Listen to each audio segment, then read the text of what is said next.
예, 저도 뭐 사실 제가 병특을 하고 그때 스타트업에서 일하고 병특 마치고 나가지고 또 제 회사를 차리고 이렇게 했던 경험이 있기 때문에 사실 훌륭한 창업 공간을 가지고 있다는 것이 얼마나 큰 도움이 되는지 잘 알고 있습니다. 근데 저도 정치하면서 수많은 창업 공간을 이제 왔다 갔다 했지만은 아마 이렇게 최신식의 그리고 가장 세심한 배려가 돋보이는 이런 창업 공간은 참 드물었다 이렇게 말씀드리고 싶습니다. 근데 이런 시설 면에서 환경도 마찬가지지만은 사업하시는 데 있어가지고 이거 외에도 단계마다 어려운 점들이 참 많을 거다 전 이런 예상이 있는데 물론 그 회사 하시는 주체들께서 다 열심히 노력하시겠지만은 또 정치권이 도움을 줘야 되는 영역이 있고 그렇다면 저희가 언제든지 소통할 수 있도록 그렇게 하겠습니다.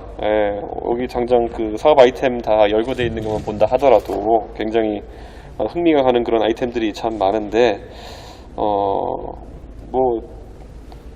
하여튼 가는 곳마다 놀라움의 연속이긴 하지만은 이 포항도 사실 아까 위에 보면은 미국의 실리콘밸리와 더해가지고 이제 퍼시픽밸리를 이루는 그런 어떤 창업의 기반이 되었으면 하는 마음이 담겨있는 그런 이런 투자였다 이렇게 보고 꼭 앞으로 그런 좋은 성과가 날 수 있으면 좋겠다 이런 말씀을 드리겠습니다. 저도 사실 이번에 전당대회에서 당대표가 하겠다는 결심을 늦게 해가지고요. 원래 사실 작년에 낙선하고 나가지고 저도 다음 선거 때까지 그 스타트업을 하나 또 새로 할까라는 생각을 하고 있었어요. 근데 그랬다면은 아마 여기 지금 동지적 관계로 같이 일하고 있을 수도 있을 텐데 올해 참 저한테 예상치 못한 일들이 많이 일어나가지고 이 영역이 있지만은 항상 마음은 또 우리 스타트업 하시는 분들과 함께 하도록 그렇게 하겠습니다. 서울에 비해서 포항이라는 곳이 비교적 인프라가 부족하다는 것은 사실입니다. 그래서 그런 창업 인프라를 어떻게 보완할 수 있고 보완할 계획이 있으시다면 포항뿐만 아니라 서울 이외 지역의 창업 인프라를 어떻게 하면 좀 더 보완할 수 있을지에 대해서 질문드리고 싶습니다. 구조적인 어떤 힘듦에 대해 가지고 이야기를 많이 듣습니다. 근데 우선 울산 같은 경우엔 가가지고 이 서울에서 인재가 내려온다 하더라도 급여 수준의 차이를 요구를 많이 한다든지 아니면 주택 여건이라든지 이런 것들을 지원해달라고 하는 경우가 있고 그래서 그런 부분을 좀 보강해달라는 요청을 많이 받는데 사실 이 포항 지역은 그런 주택 사정이나 이런 것이 어떤지는 잘 모르겠으나 지금 기숙사나 이런 걸 활용할 수 있는 환경이 되어 있나요?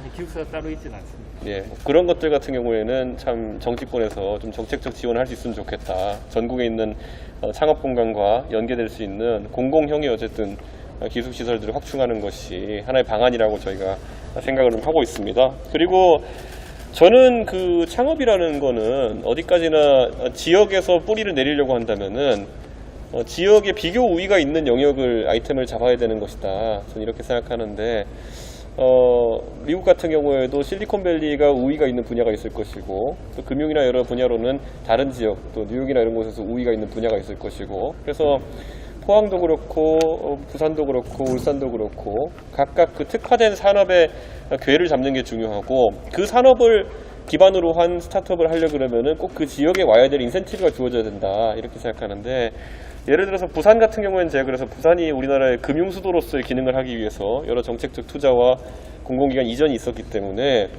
부산에서 창업하고 거기서 활동하는 기업에 대해 가지고 각종 금융과 관련된 공공 API나 아니면 공공 데이터를 이용하는 비용을 확 낮춰주는 것 같은 것을 제가 이제 방안으로 제시를 하고 저희가 나중에 또 대선 때 공약화를 할 수도 있을 것 같습니다. 근데 포항은 또 보면 포항에 그럼 특화된 것이 무엇이냐를 저희가 다 같이 발굴하고 그에 대한 기술적 지원이나 아니면은 뭐 어떤 법상의 지원이 필요한 게 있으면은 저희가 포항에 맞는 어떤 그런 비교 우위를 가질 수 있는 지점을 찾기 위해 노력을 하겠습니다. 지금 뭐 포항하면은 다들 생각나는 산업적 기반들, 뭐 철강도 있겠지만은 바이오라든지 이런 것들 그런 것들이 있어가지고 꼭 포항에서만 했을 때 굉장히 특화될 수 있는 요소가 뭔지를 구분해내는 것이 중요하다. 그래서 저희가 대선 공약으로도 지역별로 그런 연구를 좀 지금 하고 있습니다. 그래서 저희가 포항에도 꼭 그런 맞춤형 어떤 설계를 할 수 있도록 저희가 노력하겠습니다.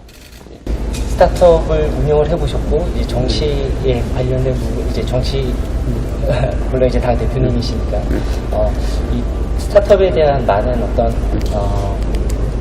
제도적 부분을 개선해 나가실 생각을 가지고 계신 걸로 저는 알고 있습니다. 지금 현재 그 청년 창업에서의 문제점, 그리고 지금 가장 시급하게 개선해야 되는 제도가 만약에 있다면 어떤 것이 있을지 생각하고 계시는 게 있으신지라는 부분이 첫 번째 질문이고요.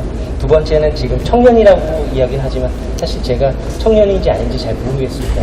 청년이라는 이 부분 자체가 사실상 이제 19세부터 34세 혹은 39세, 만 39세 이렇게 지금 잡고 있는데 많은 40대 초반에 많은 분들 또한 어떤 청년으로서의 그 혜택을 받으려고 노력을 하지만 사실상 그 혜택을 못 받는 어떤 그 사각지대에 놓이신 그런 창업자분들도 있는 걸로 알고 있습니다. 그래서 청년 그리고 중장년 우리 그 사업 지원에 대한 부분들, 청년에 대한 데피니션 자체를 조금은 좀 변화해야 되는 그런 시기가 아닌가라는 생각도 좀 들어서 그 부분에 대한 의견 좀 듣고 싶습니다. 저는 지금 제가 지난번에도 이 김정재 의원님이랑 엔젤투자협회가 하는 간담회 가지고 창업에 대한 이만큼 그분들이 제안서를 책으로 만들어서 저희 전달했어요. 그래서 그 내용들은 저희가 최대한 대선 공약에 반영하기 위한 노력들을 할 테고요.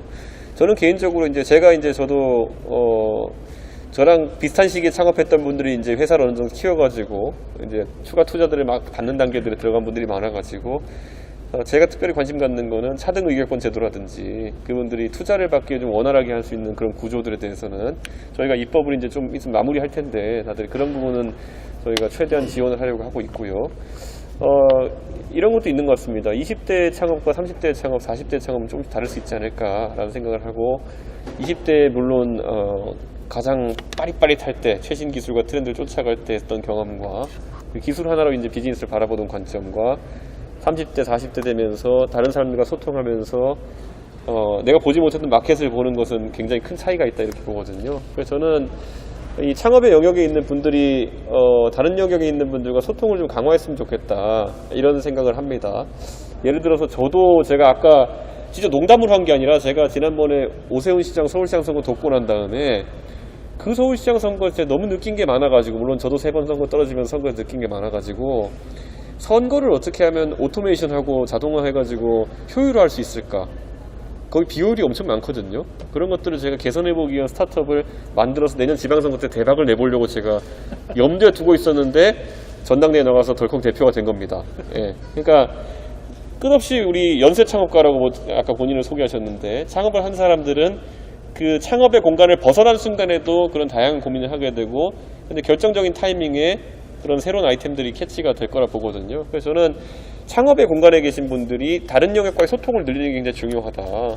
그리고 제가 이제 그 아이템을 하겠다고 저도 이제 나름 새로운 생각을 했더니만은 그걸 기반으로 이제 좀 알아보니까 정확히 같지는 않지만 비슷한 시도를 하는 다른 사람들을 보이게 되고 그 사람과 이야기를 하게 되고 이러면서 좀 아이디어를 빌드업하는 과정이 있었는데 저는 사실 이 포항이라는 공간에 물론 다 묶여 있으진 않겠지만은 이런 다양한 경험을 얻을 수 있는 공간이 주변에 있었으면 좋겠다 그런 생각을 합니다. 그리고 그 안에는 여러분들이 의도적으로 좀 다른 사람을 많이 만나야 된다는 생각을 해요. 예를 들어서 뒤에 앉아 계신 이강덕 시장님 같은 경우에는 포항의 수많은 민원 상황을 한 몸에 듣고 계신 분입니다.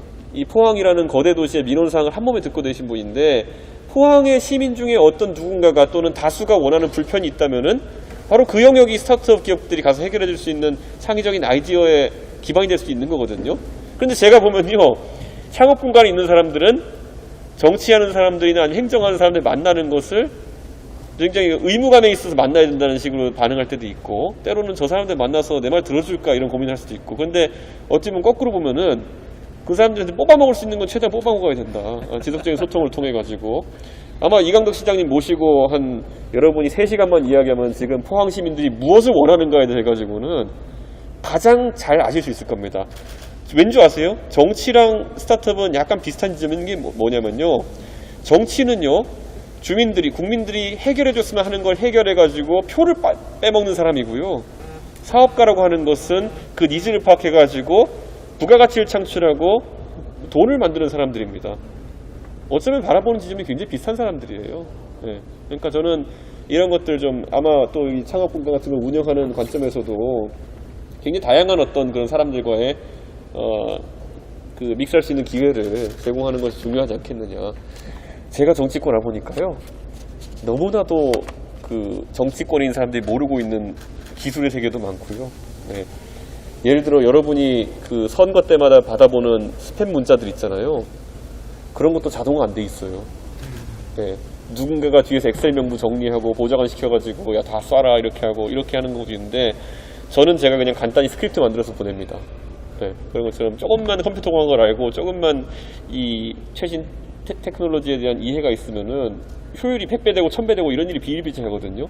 무슨 일이든지 효율을 100배, 1000배 만들 수 있으면 그것의 부가가치라는 거는 여러분이 굉장히 비싼 청구서로 들이밀 수 있습니다. 그 적용 대상자에게. 그래서 그런 기회를 만드는 어떤 이벤트들이 많아야 된다. 저는 그런 생각을 합니다. 예. 저 뒤에 있는 분 알아두세요.